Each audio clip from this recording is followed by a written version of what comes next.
I interrupt your scheduled programming to bring you part 2. So, it's been about 2 years since I last made a video, and I thought that I'd catch everybody up with what I've learned so far, being added to my wealth of knowledge, shall we call it. So, let's get started. So, first, I want to address that my last video was very positive. It was like everything that I wanted to share to help and help and help. But I didn't address anything negative going on in the world. And I want to keep this video a little bit more balanced. So I want to mention all the things that I didn't mention that, of course, that I'm aware of. I am a truther. So obviously I'm going to look into everything and I'm going to question everything. And I've been doing that for a really long time. Still a flat earther. That ain't never going to change. But I also wanted to talk about what's going on with this whole, everybody's scared of each other because of the virus. I'm not going to go into it, but in my very strong belief it's that it's the 5G. I mean, come on. It's like, I don't know. It's obvious. I don't actually want to get into that because if you really want to look into it, you will. And there's just more than enough evidence. And since there was a lot of protests and people coming together, and it's basically all broken up now because they don't want us to mesh together and protest and all that stuff. And they want to implement this in the schools, which is a very horrifying thought because, of course, I have kids and I don't want them to come back to an even more poisonous environment as it is. We have a very poisonous environment. We have all kinds of shit in our water. Things that shouldn't even be in there, like all of the pharmaceutical stuff, all of the wastewater, all of the fluoride, you name it, it's in there. It's just because water is meant to do a lot more for us than just, quench your thirst. So let's see. I definitely know about the whole vaccine agenda. Sad to say I was super into vaccines back in the day. Not for myself, but it started with my kid. I did the scheduled plan. I even got him the extra flu shots just in case since he was 6 months old and thought that I was being a really great mom. And well, it turns out after he got sick that those are some of the side effects listed on the vaccine insert that I knew nothing about. And long story short, I got woke on that as well. And I'm not going to get into that either because it's up to you to research that. I mean, there is this whole battle going on. Huge battle. I mean, literally, you can get into with somebody like for days and they're still not going to change their mind because nobody wants to think that they're doing this to their own kid and nobody wants to turn into parents like us speaking out against it. There's a lot of groups also on Facebook that could be very useful, but then watch out for the trolls. And don't get caught up in a big old battle with the troll. You just kind of laugh at like their memes or whatever the hell they want to post up to make you feel bad and get you in a negative space. And that's what you can't do, is you can't get into a negative space. So what else did I want to talk about? I'm still into crystals, obviously. They pick you. So I just kind of get mostly jewelry now to wear because it feels close to me and it feels like a part of me. And it's also very important to, I know you hear this a lot, to detox, but I don't know, with all the stuff that's in our food and our water, it's very hard to detox. So I feel like you got to pick what's the most important to you and what you think is going to help you and maybe your family as I don't know, it's impossible for me to feel like, okay, well now I have to eat very specifically and there's all these restrictions. I feel like I'm doing enough to keep a really good balance that I don't have to do that. I know about TRS, the toxic removal system, which takes away the aluminum and the mercury. I magnetize my water. There are magnets you can put on your pipes in order to structurize it and clean it in a way that keeping it in a plastic bottle won't from the stores that they overcharge you now, and all these water filtration systems that are trying to make uka money off of you. So that's really good to do, because you can actually, I feel like I could ask the water to heal me and my family. And, you know, it's an incredible thing. It works for you. It can do a lot for you, knowing what you're being poisoned with, kind of like on a daily basis with chemtrails and all that kind of stuff, right? So I'm kind of trying to hit on everything that I can think of on the whole shebang of like a million different conspiracy theorists. And to everybody else, I am the informed human. That's what I am. So let's see. I was onto something with the whole manifesting thing a couple of years ago, and I knew I was.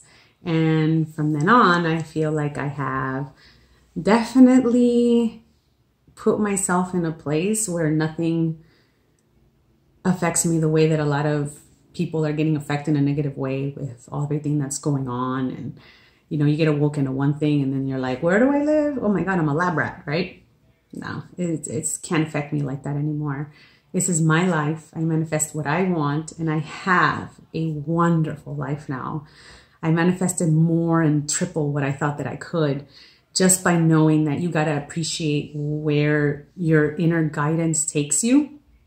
And your inner guidance can take you everywhere. You can meet the right person who says the right thing that really resonates. You could, you know, bump into the right product that all of a sudden you start to feel better. It's just never ending. And the learning is never ending. And you realize that your purpose in life is just to experience. It's to experience, and then to figure out when you go, you know, you basically return doing whatever it is that you want to. Sometimes I think you could repeat the same exact life and change slight little things about it and do it all over again if you really want to. You can do whatever you want. You can experience whatever you want. I know it doesn't feel like that right now, but you can.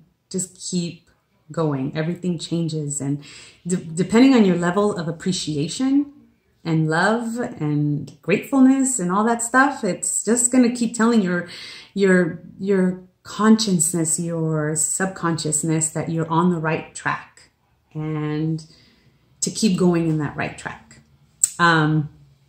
So now the biggest sort of thing that I did not want to address much for the last couple of years is veganism. I am not vegan anymore. I did it for 2 years and I felt wonderful. I'm not going to lie. I lost a lot of weight. I was bragging to my friends. I was telling them that I bumped into like the best thing that has ever happened to me. But there's 2 reasons why I had to stop. First, I wasn't doing it correctly. I was not supplementing the way that you're supposed to supplement. You're supposed to make sure that you're taking in the right nutritional value into your body to make sure that everything's going correctly. And I wasn't.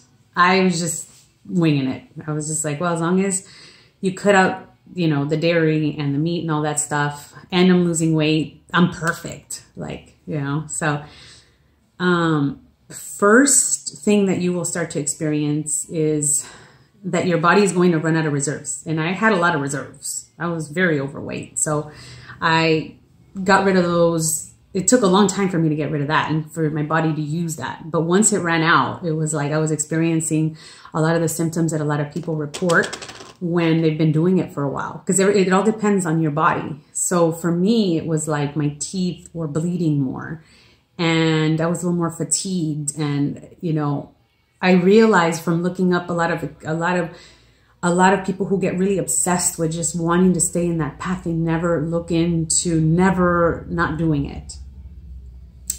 They want to so badly, because I understand the whole love of animals thing and all of that, you know. I understand that. I completely do. I felt guilt every time that I would eat anything that wasn't, you know, plant-based.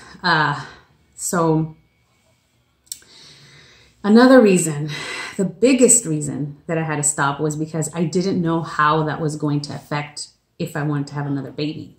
And I didn't want to jeopardize anything like that because I'm already starting a whole new path with wanting to give my baby a very different life than what my first child experienced.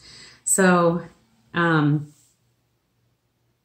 I decided that I was definitely, there's not enough studies for pregnant women, and learning what I did not get any vaccines while I was pregnant.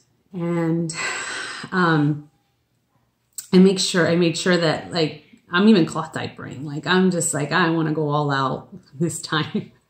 I want to do everything different because it's not fair. If you don't inform yourself as much, your kids pay the consequences more than anybody. They're the ones who really suffer from you just not wanting to open up that other book because you don't want to turn into me. You don't want to turn into anybody that sounds crazy and it's not the norm and all that stuff. Well, fuck the norm, you know? So I also decided this next part is going to go into me having an unassisted home birth. And I actually had a VBAC, you know. And that was one of the most incredible experiences of my life. I mean, learning so much from that has given me, I've given so many informed mothers information that is absolutely invaluable. Absolutely invaluable. I'm glad I did it, even though it was something that I almost didn't do because it was just incredibly difficult at the moment. And it all started from me fully intending to go to the hospital, but the hospital that I went to in particular had a ban on them. And I thought, well, what I'm going to do is I'm going to pretend that I'm going to go and do a repeat C-section and just kind of go along with it and just, you know, see where this goes. In the meantime, I was highly informing myself on a home birth. I mean, reading everything that there is to read. And all of a sudden, this peace and the strength came over me that I was like, well, I'm not scared of anything anymore because everything is lies. And if you know the truth, life is a lot more simpler than this whole industry of whatever we've been programmed with is. So I told the father of the baby, my man, if he was down to do it. And he said, yeah, for sure. If you're not scared, I'm not scared. So I was like, all right, let's do it. So now I've gotten a million questions when it comes to this whole process, but I did it in the most simplest way as you can possibly imagine, probably as simple as they do it in the little villages, you know, and it always turns out fine there. I don't know why the hell we have like a 90% C-section right here. It's like money, money, money, money for these hospitals, right? So, what I did was just boil my scissors. I boiled my string and I washed the sheets that were messy. So I didn't buy anything extra. And, I also know that based on like ancient cosmology, there's statues and a lot of reverence given to women and all the statues are in the squatting position. So do it that way. Instead, you're never supposed to give birth on your back, you know. That's just all Hollywood. You know, they make sure that you don't start off the baby in the right path by getting on your back and getting all these drugs and the birth stalling. And there's a million things that they do at the hospital to make sure they get what they want. So you have to do your own research to be like, your body is this natural, it's very natural and it knows what to do. And another word of advice is, you know, when you're in it, yeah, it's the screaming and all that, like you're gonna die and stuff. That shit is real. Okay. That shit is, whoo, the pain is, I have read a few women that are like, oh, it didn't hurt. I'm like, wow, that's amazing. Good for them. Maybe my third or fourth. I don't know. Maybe they won't hurt. But no, this is, oh my God. So yeah, so you just push through the whole, I can't do it anymore, because you will reach a point where I can't do it anymore. And, you know, you know, my honey was like, then you want to go to the hospital? And I'd just be like, no. And I'd just be quiet again and focus and just focus and know that I committed to this, that I'm committed to this with all my heart and soul. And you're a goddess. I mean, you're a portal to new beings. You know, you have to just remember that in the most hardest point of your entire life. And you can do it.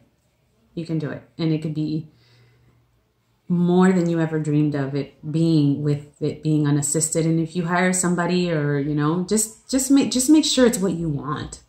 Just make sure it's what you want.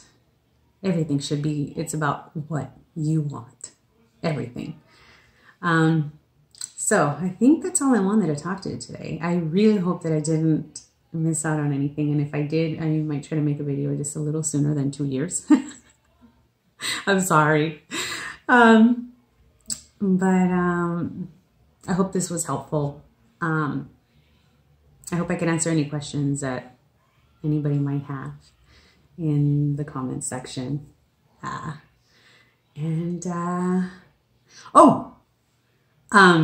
One more thing. So everybody needs personal time, how they say, to yourself, to decompress. And that's what I do. I decompress. And some of the things that I highly, highly enjoy, that's really, really good for you, I feel I have a little vibrating machine. Maybe I should do a tour. Let me do a tour. I have a little vibrating machine that you can stand on, and it lets your blood flow. I have a leg massager. You could decompress here on this yoga mat. I should foam roll a little bit more often, but I don't. I also have a little back massager there. And then an inversion table. An inversion table feels really good as well. Just stretch. Let your partner massage you, take care of you, and pamper you. You deserve it. You deserve everything, you know. So feel good. Everything passes. And share your knowledge as much as possible with people. Share love with people. And I think that's it. I love you all again. Thank you for watching everything. Bye.